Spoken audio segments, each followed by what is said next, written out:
And we're back. Oh, good. I love being back. Oh. I don't like being whatever not back is. Is that a way? No, I don't know. Sir Mix-a-Lot wrote a song about it, so I'm just glad that we got it. Oh yeah, and baby, do you have it? And that is yes. back. Hello, everybody. Welcome to another episode of Twitching UpStream. We are Some Nobodies. My name is Zack, and this is Dylan. God, I don't think I'm ever going to get that right. How do you? I try to always put you on the same side, and here we are. I thought you're always on the left side. Whatever, doesn't matter. Yeah. Anyway, if you're watching this, wherever you're watching this, on Twitch, on Facebook, on YouTube, at any time, just go ahead and throw something in the comments, and we will talk about it. What this show is a content creation show. We do have another show on Sundays, if you're not familiar, and it's called Talking UpStream. And on that show, we get on movie creators, movie writers, book writers, podcast creators, any kind of creatives, really. And then we kind of talk to them about their process, and then we create something with them. What we did with this show is we wanted to kind of branch it out and be a little more specific with it and kind of show people how we take those ideas that we turn to a story and then take that story and turn it down to a beat, turn it down to a script, and then break it down and show you guys how we turn a weird text message into a movie, really, which I guess is what Give Me Back is, really, right? Yeah, that's what we did. Yeah. So if you guys don't know, we do have a movie in production. It is called Give Me Back. It is a short film that Dylan wrote. It is something that we created on Talking UpStream and then developed on our own. But yeah, it was something that we just created. It was a very stupid idea that one of us texted each other, and then we kind of turned it into something, turned it into a TV show, Talk UpStream, and then worked on it a little bit more in here. So yeah, that's all we really want to do. We just want to talk creatives with other creatives. So if you're watching this and you are a creative and you have an idea of where we should go with the storyline, throw it into the chat, and then we'll talk about it, or really just say hi or talk about comic book stuff. Before we get going with anything, really, Dylan, how are you, sir? Doing well. I'm on semi-vacation. I'm in Michigan right now for the next little while. Just hanging out. Yeah. Yeah. I see your family let you borrow their shed, which is cool. Yes. Yes. Yeah. Oh, it's so nice out here. That's nice. Yeah. Hello, Mr. Alex Steele. Oh, sorry. I really thought. What's up, dude? I thought that was going to come up a little bit earlier for some reason. Anyway, yeah, so while Dylan is away, I decided to set up in my bedroom so that we both feel like we're in a different space, and that makes us both feel great. It's nice for the creative process to get a different locale. It helps refresh your energy. Yeah, I agree. I got some trees and some wilderness over here, so I'm doing good. All right, so before we get into more creation... Someone backing up a truck in your parking lot? Somebody is backing up a truck in my parking lot. Okay. Sorry, it was thunderstorming. I had the window open. I probably should go back to Some Nobodies studios where there's no trucks backing up. McManhattan, how are you, sir? Good to see you. Mr. Manhattan. Okay, so before we get into more of the creation process, I like to throw a bunch of nerd information at Dylan because I text him a lot of things and he refuses to respond, especially when he's at his family retreat at the lakes. So, and they let him borrow his shit. So, on to some nerd news, if that's okay. Obviously, Falcon and Winter Soldier came out last week. That was the season finale. Beautiful show. Do you have any comments on how that show wrapped up spoiler-free? It's good. I didn't expect it to end in a literal 5-minute speech about doing better, but I suppose that makes sense. Yeah, I agree. I mean, he doesn't have powers. It solidifies the Shield as nothing more than just a plot device to do whatever they needed to do in any given action scene. Yeah, that is which is fine.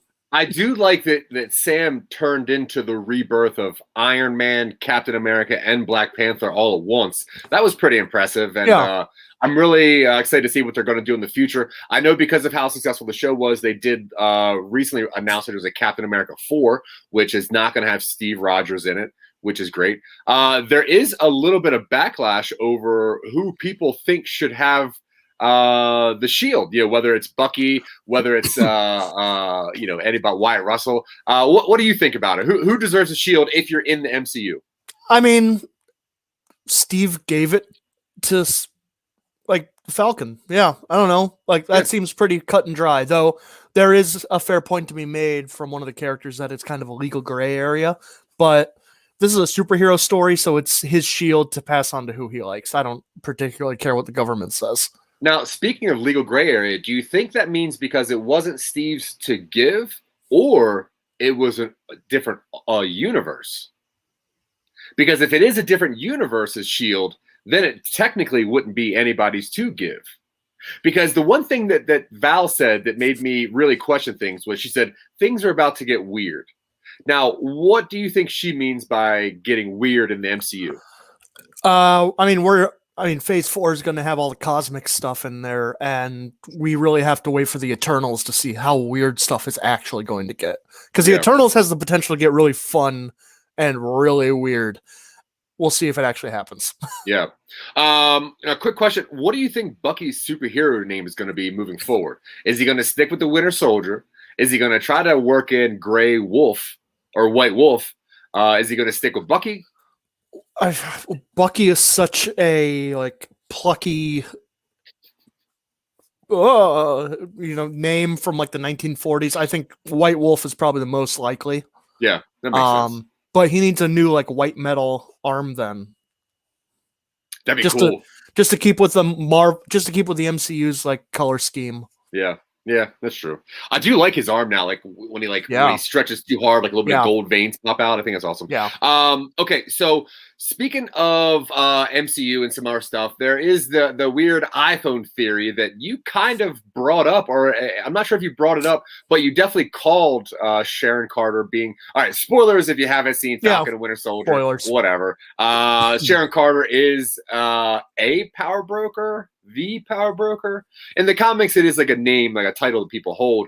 But I'm not sure if you said it earlier, but there is this idea of the iPhone theory in major cinema.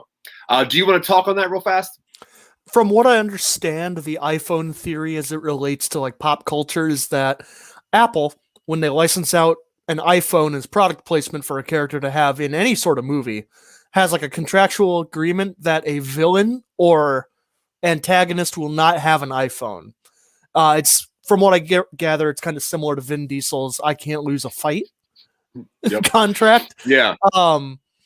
And I mean, the only person in Falcon and Winter Soldier that I think we ever see with a non-iPhone phone is Sharon Carter. Carter?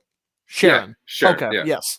Yeah, she has a Samsung something or rather, which is interesting. And that's why some people said, "Oh, she's probably the power broker." I didn't buy it. Well, the weird thing is that Val has an iPhone, and she's obviously pitted as the main villain. So it is odd to think about the iPhone theory. And when you're watching big cinema, check it out. If somebody's got an iPhone, most likely they're not a bad guy if that's going to be a plot device. Okay, so I think one of the things I want to talk to you about is the idea of death in cinema. Death is something that people really have a weird relationship with. Some people find it to be something you shouldn't put in movies. Some people find it a very powerful plot device.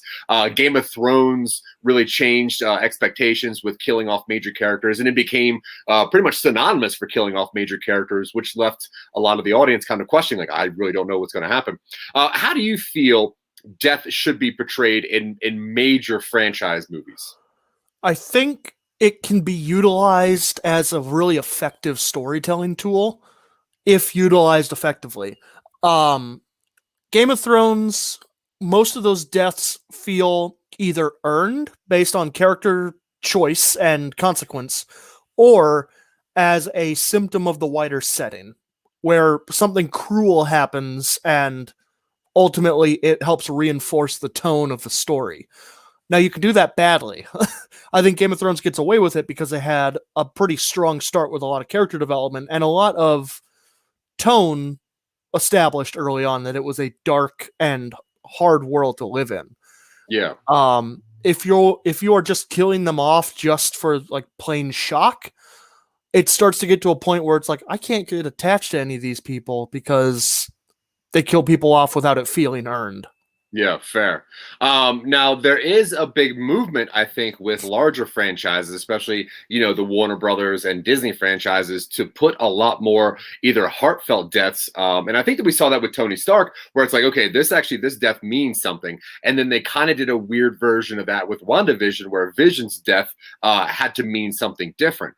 Now, current speculation is that the next MCU, next big MCU movie, the Thor 4 Gore more or whatever, is going to have a fair amount of deaths. Now, if you don't know a lot about the character Gore is a god hunter, and once his family dies, he felt that he was somebody who gave all the right sacrifices to the gods.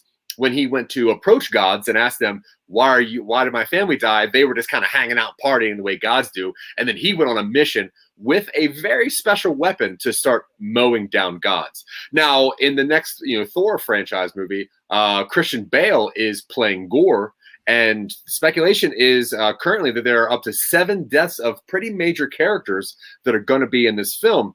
I'm going to throw a couple at you and see how you feel the death of this character will change the MCU, if at all. Lady Sif, who is Thor's last remaining friend. Did she not die in Ragnarok? Correct. That's as effective as I think that death is going to be. Okay. The acting. Oh, you want to talk on that? Only because Thor's friends, the Warriors, whatever. 3. Warriors 3. Not really strong character presences. Yeah, fair. Yeah, there's Carrie Elwes, there's the big guy, and there's the Asian guy, and it's like, all right. It wasn't Carrie Elwes. No, but it was very clearly supposed to be. It was Shazam. Yeah. Oh yeah. Okay, how about the acting group that is Sam Neill, Liam Hemsworth, and Matt Damon? I assumed they were a comedy one-off in Ragnarok. Yeah. So, I mean, we're looking. It looks like most of these deaths seem to be targeting disposable side characters, regardless. Where it's like, I don't know. I mean, you have a list, so keep going. But like so far, that's like 4 or 5 of them where I'm like, they're all C or B tier characters that are not super. I mean, they could obviously build it up, but right. Yeah. Melissa McCarthy. Is she in this? She will be. Oh, cool. All right. Yeah. We don't know anything about her character. Wait, is she yet. Gore? No, that's Christian Bale. Okay, now there's 2 that I thought, these are actually pretty important. Now, Korg, the Rock Man. Mm-hmm. There's a chance that he's going to die. Sure. Obviously, when you look at a character who's like primarily comic relief, and then you have the dramatic turn of them dying, that can be a really effective tool. And I think people like Korg enough. It depends on whether they give him enough characterization to where he doesn't become simply comic relief. Because right now it's like, from Ragnarok, we know he's kind of like a rebel leader, but then all we see of him in Endgame is comedy bits of him playing Fortnite in 2025. 6. Whenever 5 years after Infinity War, he's playing Fortnite. I'm like, man, I don't think that's going to be around then. And the last one that I read is Jeff Goldblum's character, the Grandmaster. Did he not get killed by the mob at the end of Ragnarok? No. All right. No. No, he did not. Yeah, sure. He's a villain, so Marvel doesn't have a track record of having villains stick around for too long, so I had obviously assumed he was going to be a one-movie wonder. Like, yeah. Every other villain that's not Thanos or Loki. Yeah. And probably now Zemo. Yes. Because he's got some personality to him. Zemo was one of the best parts of Winter Soldier. I agree. Speaking of Winter Soldier, I think that show got a bit of a bad rap though, because it was written before COVID got really bad, and a major point of the plot of that show was that there was this global pandemic going on, and the Flag Smashers were bringing vaccines to certain people, only people that were not gone in the blip. And I think because of COVID, they had this really swerve that entire plot line, which really made Carly's character you really couldn't sympathize or connect with them because it felt underdone. But anyway, okay. So speaking on death still now. I think DC is going to do the opposite. I think they're going to play deaths for comedic value only, where Suicide Squad, apparently, because of how lackluster the first Suicide Squad did, the Suicide Squad now promises at least 7 deaths. How do you feel that's going to work? I am cautious about quantifying deaths as a selling point in media, where it's like, huh, look at how edgy look at how dark this is going to be. We're going to kill at least 7 characters. But if there's ever an appropriate time to advertise how lethal a movie or franchise is going to be, it's going to be a villainous movie based on a group called the Suicide Squad. And one of the flaws from the first one is that the only character who dies, the only Suicide Squad character who dies, is the character who is a minority and also doesn't have an intro sequence and doesn't speak more than 3 lines of dialogue. Right. So Suicide Squad can get away with being vicious towards its characters by virtue of the fact that that's part of the thesis of the movie. Yeah. No, I agree, and I think that using it for comedic value, I guess, is a bit tough. But if done right, then it works, especially in that medium. Yeah. Speaking of DC, though, recently a Batman #1 comic sold for $1.2 million in an auction, which I think is one of the highest that a comic book has sold for. What do you think makes Batman so popular? Speaking for myself, I like the fact that he's just clever.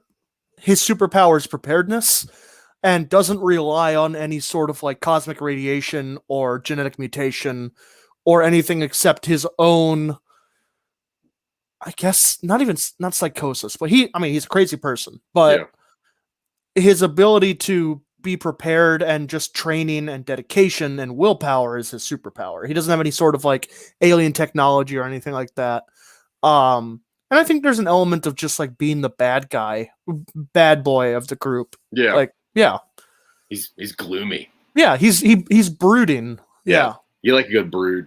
Yeah. Other nerd news, Star Wars. May 4th is coming up very, very soon. Obviously, we know that's Star Wars Day. May the 4th be with you. Now the Bad Batch is coming out May 4th. And do you know anything about that series?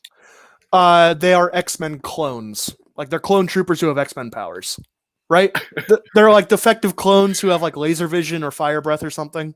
I don't think they have superpowers. I think I got missold on this, but they're non-standard clones that got put into their own unit, right?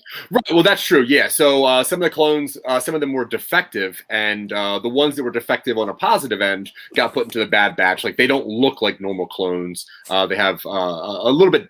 Obviously different personalities. Oh wow, that's a week from today. Yeah, I know. I'm excited about that. Oh wow. Hey, just remember, it's a Jedi holiday and some of us still have to go to work. Yeah, I know, man. I don't, but I'll support you. Other Star Wars news. Now, Boba Fett and the Book of Boba is coming out this December. And that kind of got me thinking that Boba Fett, after taking over what Jabba's palace was and everything else, he's the villain, right? And if he is a villain, we're going to need a good guy to make that show make sense. Unless it's going to be just a bunch of, posse fighting, which I doubt. Is there any chance, because both George Lucas and Samuel L. Jackson have both admitted that Mace Windu is not dead, is there any chance he will be the one, knowing that he killed Boba Fett's dad? Have they confirmed that he is not dead, or did they simply hint that we never saw a body?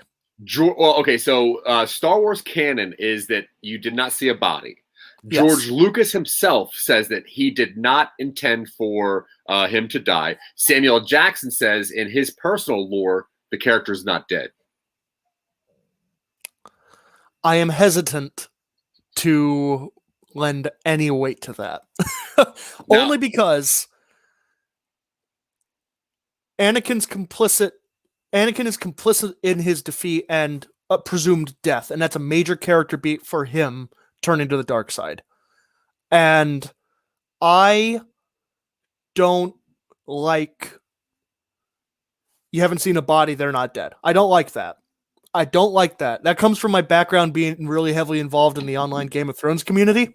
Yeah. Where every single character who dies off screen is no, no, Arya's sword trainer. He's still alive. And you know what? There's a bunch of people who can look like other people. And we're going to spin off a theory that he's secretly one of these faceless guys. And I'm like, shut up. It does fit with Star Wars being just kind of like this high fantasy action romp that character deaths aren't real unless it happens on screen to a main character or in front of a main character. Yeah. But I think it would probably be more likely they get Samuel L. Jackson to show up and mentor a new character for like 1 or 2 episodes as a Force ghost. That way he can do it on like a green screen. He doesn't have to come on set, do any sort of stunts because he's like 85 years old and nobody seems to remember that. Yeah, for real. But I mean, I think that he is everyone's fan favorite in almost any lore that he's in. So a little bit of our Star Wars news. There's conversation around the possibility of a Kylo Ren spin-off series, a prequel to Force Awakens. Do you think there's anybody wants to watch that? Is that a compelling character at all? I don't think Adam Driver wants to have anything to do with Star Wars ever again. Well, I don't think anybody who was in Disney trilogy. Right. Because of that, it's most likely going to be an animated thing. But do you think anybody cares about that storyline whatsoever? I think Star Wars completionists will watch it. I don't think anybody who's a casual Star Wars fan is going to be like, oh, there's an animated Kylo Ren series on... Put Luke Skywalker in it, and some of the older fans will watch it, which I think we saw with The Mandalorian. They'll make it work if they want to, but my own personal opinion, I don't think it's going to feel earned. Yeah, I'm not going to care about it. That's fair. It would be something else I'd text you about. Like, did you see this? And you're like, no. I mean, if you say it's good, I'll probably check it out because I like Star Wars as a background event now. I'm not super into keeping up with all of the established massive Disney canon. Oh my God, I am. I know. And the last bit of nerd news that I got is that Elon Musk is slated to host SNL this weekend. What do you like? What are your views on this dude? He is like Rockefeller, where he's a villain, and I think history is going to treat him worse than his Twitter followers do right now. Yeah. But historically speaking, bad people tend to advance science, and it's unfortunate. I mean, I don't like Elon Musk on a whole lot of grounds, and this memification of him as this goofy guy, I think, is kind of dangerous. But that's a topic for a far more serious podcast. Yeah, that's fair. I guess now he's just trying to like kind of make jokes of himself, so that the stupid things that he does do doesn't seem that big of a deal. So I hope that people don't fall for it. He is probably not a good guy. So whatever. Okay, so let's get on to what we do in this show. And we take a concept and then we turn it into something that can be produced into something, whether it's a comic or a podcast or whatever. Last 3 episodes, we've been working very intensely on a concept that we have been calling Phantom Limb so far. And we're going to go over what we've done last couple of weeks and what we're going to do with the remainder of today. Before we get going, though, just want to thank some people. Number one, Mick Manhattan and the Scene Snobs. Thank you guys very much. Very special thank you to the panel of the Scene Snobbies, the Scene Snobbies. We are officially an award-winning podcast group now. Silicon Angels, which you'll see underneath Dylan, which he wrote and directed and did a whole bunch of stuff on that and even acted in a couple times. That won a snobby for best podcast in creativity. And we were very creative in making that show. If you don't know what that show is, please go check it out. It is a very weird show about the IT department of a sex robot shop. It is not as graphic as you think it is. No. I think it's more intelligent than a lot of people think it is, but I thoroughly enjoy it. But yeah, thank you so much to the Scene Snobs and to the Snobby Awards. Awesome. And it is great to be even nominated in categories. We had 4 nominations. George G. the Third. Hello. But yeah, so thank you. Scott Curtis with Behind the Bits. Awesome podcaster. Great show. Awesome dude. Check out Scott Curtis. He's an award-winning podcaster as well. Sarah Tkachik, Tanya Sheck, also listener app, wherever you find apps or things to listen to or whatever. Who cares? Go to Instagram and check out @the greatest podcast app. They very cool app. Okay.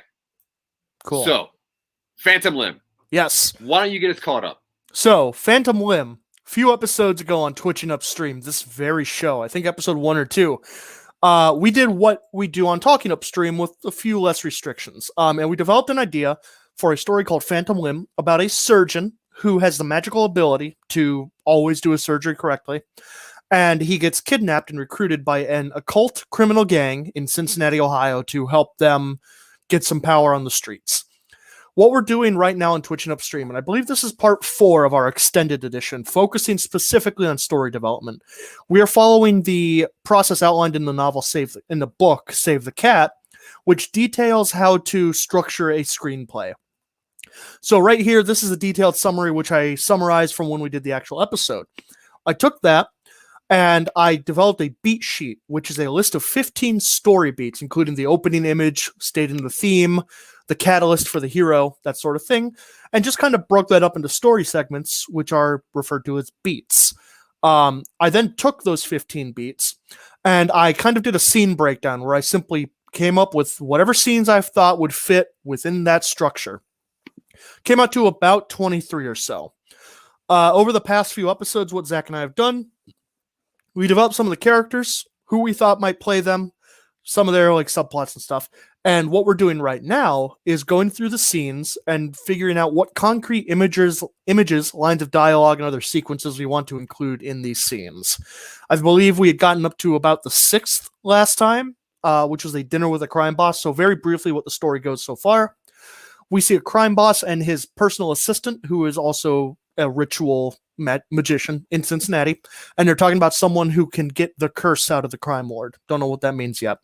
We see a surgeon, Dr. Thaddeus Cole, in a hospital. He is a limb reattachment person. I don't remember the technical term, but that's what we're going to call it right now. He's very good at reattaching limbs to people who have had them amputated or lost in accidents or something like that. We see that he takes it very seriously. He's very good at it, and his family loves him very much. He goes out with his family. He gets called in for a special surgery. He does it, and he gets kidnapped by some people in the parking garage. He wakes up in a small room, doesn't know where he is, but a gangster, who we later learn is named Chaz, comes to retrieve him from his room, takes him to an operating theater where the crime boss is there. It's like, hey, I've been cursed. We got you in here because we believe you're capable of removing the curse, and it needs to be happening now. He has a brief crisis of conscience, but then he realizes he's a doctor and needs to help this person regardless of who they are. Removes a thorned branch from the man's heart, which seems to immediately make him better. And then he is taken back to his room. Later on, he's summoned for dinner with the crime boss after he's recovered. Crime boss offers him a gig, and the surgeon manages to negotiate that into payment to his family, who believe that he has died and vanished mysteriously. And that is where we left off, I believe. Yep. Yeah. Okay. So hopping into this thing, we're going to pick up right around scene 7. Now, what we had so far was that Cole was taken to his new quarters, a new penthouse with a balcony overlooking the river. Hold on, my thing messed up. No, you're good. He tries to escape by making a bedsheet rope, but it only leads down to the exact room he just left. At first, he thinks it's a copy, so he marks the floor with a marker and tries again, but this time the mark is there again. Cool. I think it's going to be a very funny and cool scene. Yeah. So this is just an attempt from Cole. Give me a second. Sorry. Hold on. What are you doing? What? I wonder what happened. Okay, anyway, so we're going to work on here. Oh, okay, there's a dog here. Okay, that's fine. You don't need to mute that thing. That's fine. Let that dog in the house. No. Sorry. That is Tina. That is my sister's dog. She's very affectionate. That's okay. No, anyway. Okay, for those that are just listening to this for some reason, Dylan was just attacked by a dog, and luckily he hit the mute button right before things got very naughty. Yes. Okay, where were we? We're talking about Cole attempting to escape his penthouse quarters because it's obvious that the crime gang is intending for him to live with them and be their in-house kind of like surgeon field medic. Yeah. So he tries to, he has a balcony. So he's like, oh, I'll climb down to the room below me and climb down to the room below that and get out of here. So he makes a bed sheet rope, like how they do. He climbs down to the balcony below him and the room looks identical. He's like, this is weird. So he tries it again, climbs down again. Now, when you say identical, is the bed sheet that he had there, is it there in this room too? So this is where we can have a little bit of like weird magic portrayal where we could have him like put his feet down on a balcony where there is already a rope tied to it. And he has a brief moment where he goes, how many people are they kidnapping? Yeah, I think I don't think he sees himself below him. No, but I think it is functionally identical to the balcony he just left. And he does this like once or twice, and then he's like, all right, I got to try this out. So he like, maybe he has like stationery or something, or he has a fireplace with some like burned logs in it, and he makes like a mark on the balcony so he can determine that's like specifically his. And then he looks over the balcony, and it's not that same balcony below him. So he climbs down, and the balcony below him has the mark on it. And he goes, this shouldn't be this way. Yeah. And you have that brief moment where he realizes how truly trapped he is. Now, how much knowledge does Cole have of magic and wizardry in this world? I figured 0. I figured this is completely new to him. Yeah. Now, earlier you said that he might have a superpower of always doing a surgery correct. Is that true? Yeah, I like that. We talked about that before. We had tossed around the idea that his Hippocratic oath was magically binding, and that's why they had to go find him to be the one to be their surgeon. Because they're like, we could either train this woman, Renee, to be our surgeon, and she'll have always a chance of failing, or we can kidnap the surgeon who has never failed it before because he's magic, and he doesn't know it. Yeah. No, I think that's very cool. Well, I like that idea a lot. Okay. And then there's the implication that he's just a really good surgeon because at some point he does lose it or something. So this scene is pretty self-explanatory, right? This is all just whatever we want to do in the time just to make it a little more funny or whatever. Yeah. But yeah, I like the idea that this is his first experience of magic. He is learning that he is a prisoner in a new form of prison, and things are very weird, which I guess makes him kind of question whatever's going on at all, right? Yeah. All right. So that one's easy. All right. So scene 8, Cole is revisited by Renee, and they have a come to terms meeting. Renee is clearly not happy that Cole was there, but she seems eager to learn. They part on tense but professional terms. Yes. All right. What are you trying to achieve with the scene? So this is partially to introduce that Renee feels replaced because she was training to be like, when this ability is so rare or when it's such specialized knowledge and you've been training for it, it's not great to have someone come along and just completely replace you. Yeah. So it's partially to get her as like more developed character and also to introduce the fact that she is going to be apprenticing under him, which will have the question of, is he going to be replaced at some point? I like that. Is there any sort of specific kind of like back and forth you could see between these two? Because we had a kind of developed Renee as a little bit of femme fatale, even though there's no romance there because Thaddeus is happily married. Yeah. But now I would assume that Renee feels that she deserves the job by herself and that she probably can do it all. She's probably a little upset that Cole cannot mess up a surgery. So I'm guessing this is, that kind of scene in Armageddon where it's like, do you teach astronauts how to mine or do you teach miners how to astronaut? Right? Yes. Oh man. They have to go kill the demon at the center of the earth. Yeah. Well, you could teach priests how to drill, or you could teach drillers how to priest. It's and we gotta hurry up and do this before the next movie of the same exact concept. Right. And I figured this is kind of hinting from her that he's not as skilled as he may think he is, or something like that. So Yeah, I think that maybe Cole is a bit arrogant, and he's like, "Look, I've done a lot of surgeries. I'm not even worried about this. I'm just worried about what is this place? Like, why am I stuck here?" And then this is when Renee's like, "Look, you might think you know how to do things, but there's a lot of stuff that you don't know. A lot of stuff that your Ivy League college can't teach you. That kind of stuff. All right? Is that what you're kind of yeah, getting out of this? Because she needs to hold power over him, and the knowledge that she has on." Like the magic world, I think is yeah. where she's going to catch him. We have a little bit of them discussing the surgery from earlier. Yeah, and I also like maybe if I mean we could even have like Renee insinuating that there's not going to be like any kind of romance, and he's like, "Look, I'm married." You know? Yeah. What are you talking about? But yeah, I think that scene's mostly comedic value, a little bit of exposition. Yeah. Okay, so I think that's pretty much the meat of scene 8, right? Yeah, pretty much. All right, scene 9. Cole is visited by Renee and called into the operating room. Chaz is on a table with a tourniquet on his elbow. They have an iron banded black wood box there with a demon arm inside.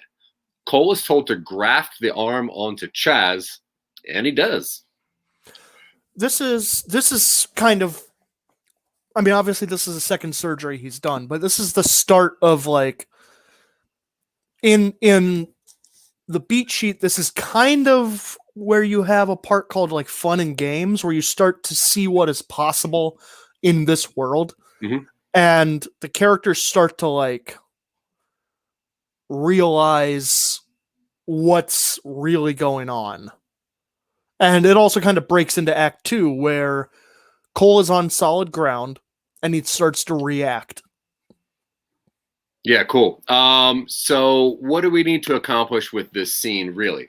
So this is going to be Cole's first visual dabble into the mystical world, right? He's going to okay, we got to have a cool scene where they open this box in a very weird way, which Yeah. I would assume I guess it would be a thing where Cole's going to walk into a room and see Chaz, and he sees the arms missing or whatever. And he's going to kind of like just assume it's going to be a regular reattachment, right? And then they bring in this iron banded black wooden box, and they're like, yeah, the arm's in here. And Cole tries to open it, and he can't. And then Renee comes over. Do you think Renee is the one who opens the box, or do they have like a special box opening summoner? I think Renee, maybe the box is brought in by someone who's wearing like special gloves or something. Yeah. And then Renee is like, don't touch it. And then she puts on like gloves with like brass plates on it. You know what I mean? Like brass gauntlets almost. Yeah. Renee has a special like ritual to open the box.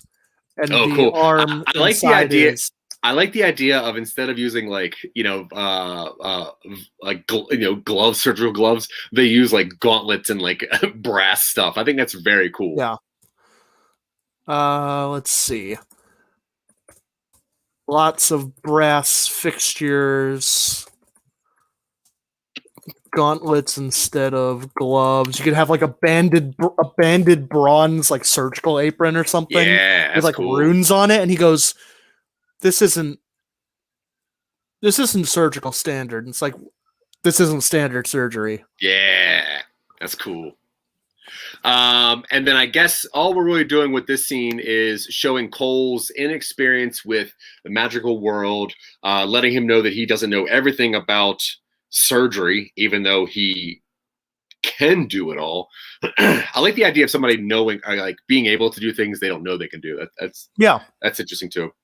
And I guess quickly Cole's body just takes over and knows what to do to do this, right? Yeah, he gets it done without a whole lot of issue, I think. Yeah. Is that the most you're trying to accomplish with that scene?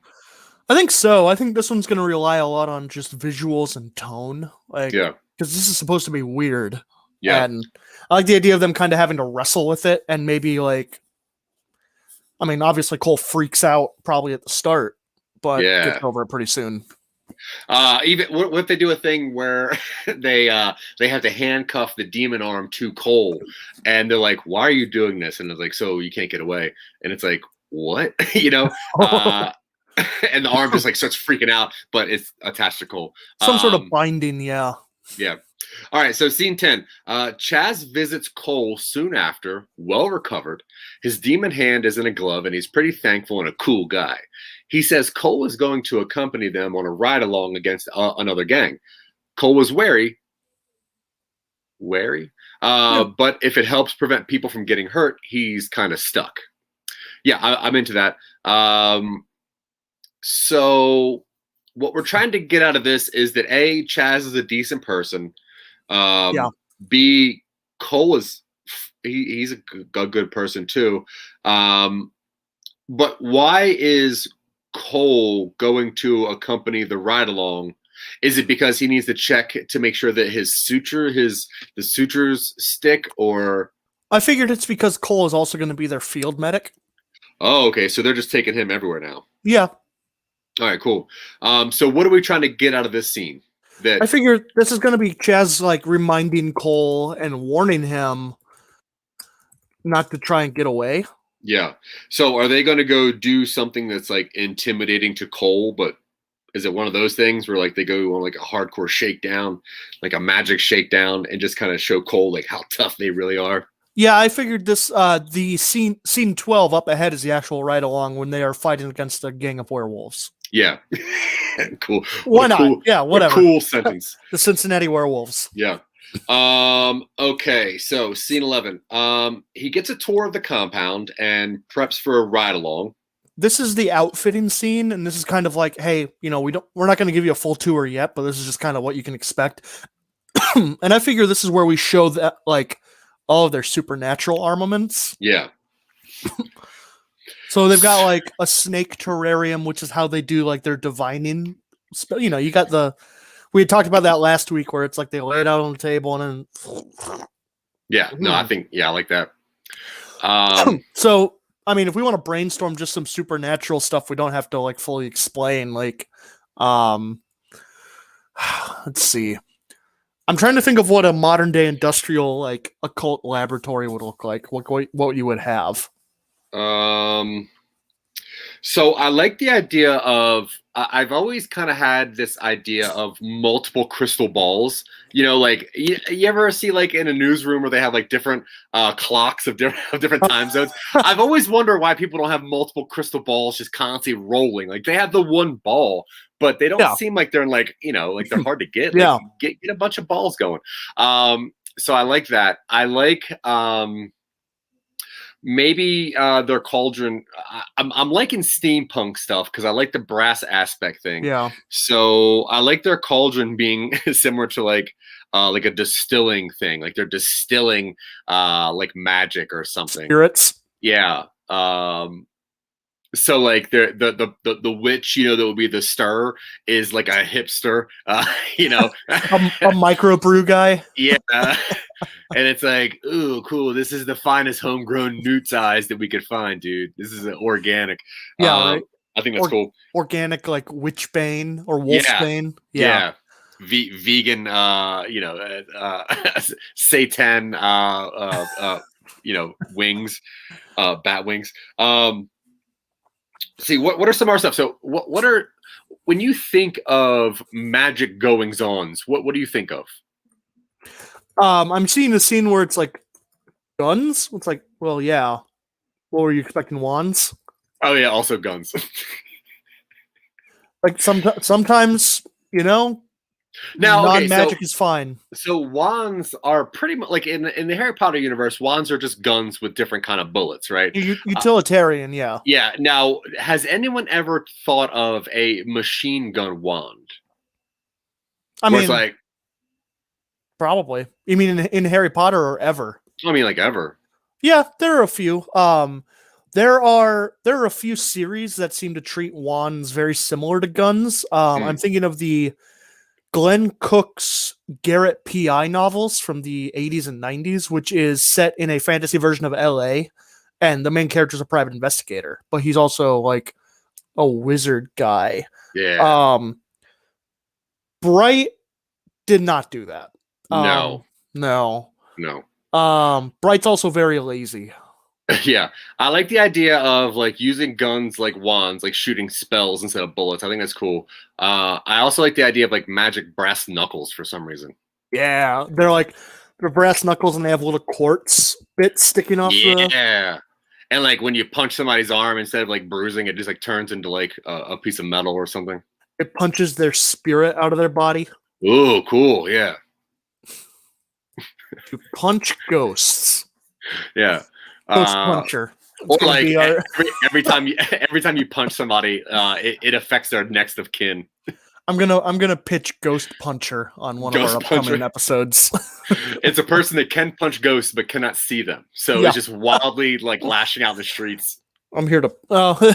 Did you ever watch the Kroll Show? Yeah, some of it. They had a sequence where one of the like Guido characters was like, yeah, ghost bouncers. We're gonna bounce these ghosts. It's like they go into houses and like, all right, ghosts, you're about to get out of here. Yeah, that's cool. Where are we at? All right, 12. Yeah. Oh wait, do you want to work on more of this? I think that's probably good.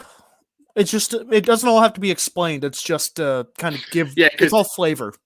Yeah, this could be like a montage scene where we go to a bunch of different kind of places. They're probably gonna go to like a 7-Eleven, and Cole's like, "Wow, what's up with this place?" And he goes, "Nothing. I just want a Slurpee or something." Yeah. All right, 12. Cole accompanies the gang on a raid against the gang in the middle of the night. It's a full moon, and the gangsters are decked out in occult stuff, silver weapons, etc. Cole makes a joke about vampires, but it's actually werewolves. During the raid, Cole tries to escape, but is cornered by a bestial half-wolf gangster. He's about to perish when Chaz shows up and uses his new demon power to save him. The rest of the raid goes well, and the gangsters go back to the base triumphantly. Yeah, so I figured initially Cole is told to like wait in the car or something like that, and he has some sort of like guard, and then they bring someone back who's been hurt, and they're like, you need to take care of, and he has to perform like a field operation. Yeah, and I like that. And during that, like maybe some werewolves get close to the car or something. Who gets hurt that needs the operation?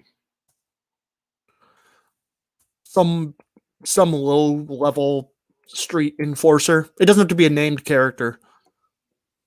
Now, is this also the scene where maybe like a werewolf gets hurt and Cole's like, look, we might as well just save him also. Like, we're here.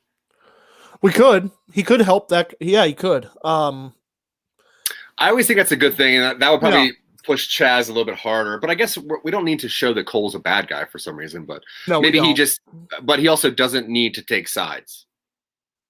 I like the idea that like Chaz beats the werewolf up or something, and Cole goes over to make sure it's not going to die. Yeah, it's like, what are you doing? It's like, I mean, helping people, right? Yeah. I took this oath. I have to. You brought me along to help people. I'm helping. And I guess, people, I guess those people. So if his oath is like spiritual, then he would have to help people, right? Yeah. I figure we leave it ambiguous as to whether he is compelled to do so or he chooses to. Okay. Because I do like the idea of like maybe when Chaz finally used that arm, he just like wrecks some dude. Like it's beyond powerful. And when Cole's there, he just goes over and helps him. I think that's cool. Yeah. Okay. 13. We see the gangsters winning their fights with Cole patching them up. Yeah, this is pretty self-explanatory. I think the gangsters should be like very overpowered. And I think that would, let Cole know that he's not in good company. Let Chaz know he's probably not in great company. And I think that the point of this is that we're gonna it's like a takeover of the gang, right? This is to show that. I mean, not right here. I just mean like in totality. The demon gang that Cole has gotten kidnapped by is definitely in a position to become super powerful. Yeah. And this is a montage to introduce some of the supernatural players of the Cincinnati Supernatural gang underworld. So like, what kind of gangs are we thinking? Like, we got the werewolves. Yeah. There's like the I don't know why I almost said mini giants. I don't. That's what almost popped out of my mouth. Feel free to roll with that. I don't know how to do that without being offensive. I don't think. I mean, I get pygmy as an actual cultural group. Well, I like the idea of like giants that just aren't like the big ones. They kind of get together and bully people because like they're still bigger, but like of the giants, they're the small ones. Dwarf giants who nobody believes are giants. They're just tall people. Yeah. Yeah. How about, let's see, what's some, we have like what are some other like weird mythical things? Like I'm thinking like fish people, but I don't really know how that works here. Cincinnati has a river. Okay. There's the Ohio River runs through the city. All right. Well, I'm a big fan of fish people. I was about to say, you like the fish people. I like, what if the fish people wear like Scooby-Doo style like scuba gear, you know, like those old, like the big dome heads, and it's like just full of water inside. Reverse scuba. Reverse scuba. Like ghost smugglers. What are they smuggling? Ghosts. Ghosts to smuggle other ghosts, or just? I think it would be people who smuggle ghosts. Yeah, and then we also have like if the idea of like a D&D rogue was real, right? Like just one of them. But he's a band of one. Or like a band of rogues, right? Isn't that a thing? Yeah, a band of rogues, right, like D&D style.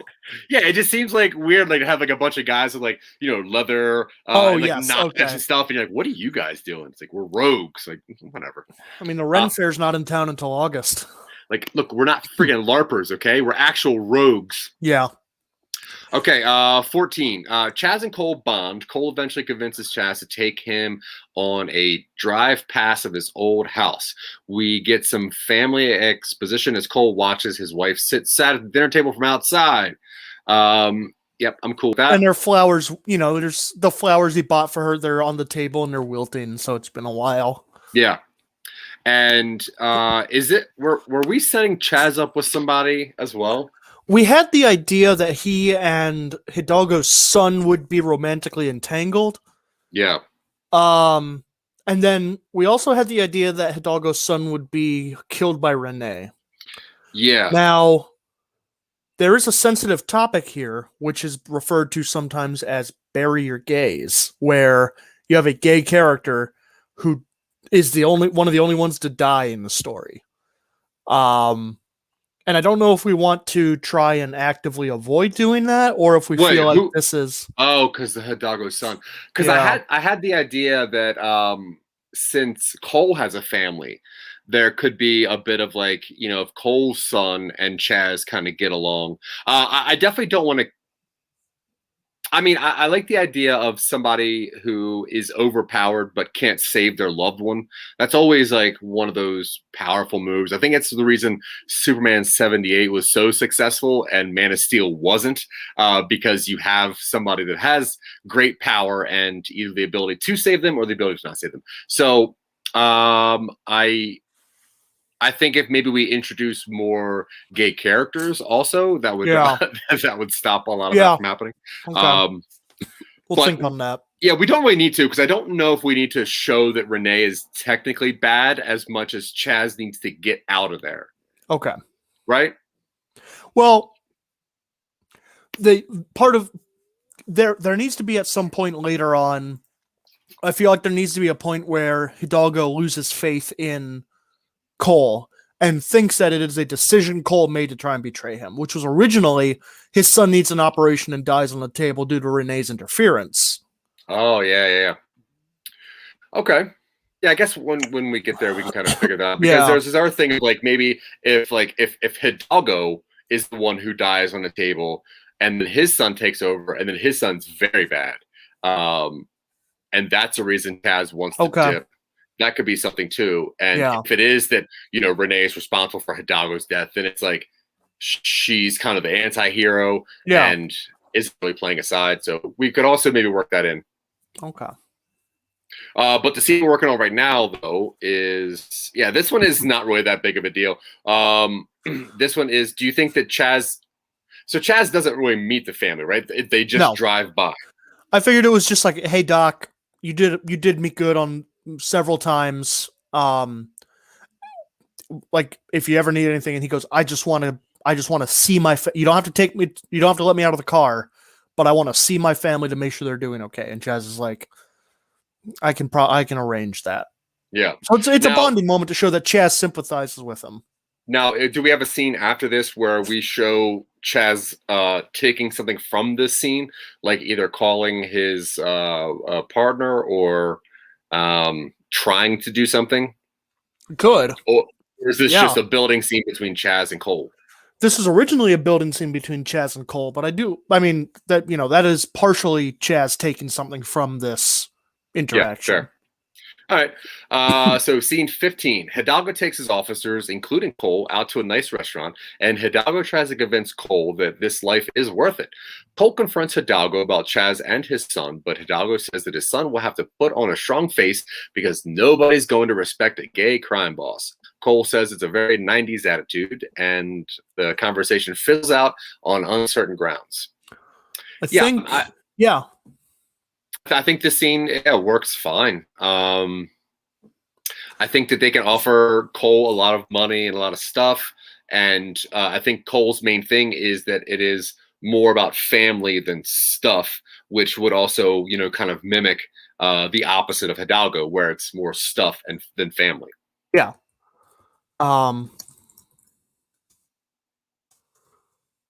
Yeah. Cool. And this is just to show that Cole still has his integrity. Yeah, I agree. And that there's more than just money. Yeah. And power. All right. Do we want to do one more, or we're getting really close to time? Where are we at here? 50. Okay. What's the next one? Well, how many we got left? This is when Chaz gets his blood transfusion. Okay, so today we went through what number? We did 7, I believe. 7 to. If we do 14? 8 now and 8 next week, we do, or in 2 weeks, because we are going to be doing a rerun next week. Then we'll be doing 8 an episode, and then we'll be done. All right, cool. Let's do one more then, and then we'll get out of here. Okay, so 16. Cole gets summoned by the operating theater by a gangster. Chaz got shot on a raid and is in bad shape. Renee's there, and Cole chews her out for not summoning him, with the implication that she was trying to let Chaz die on the table.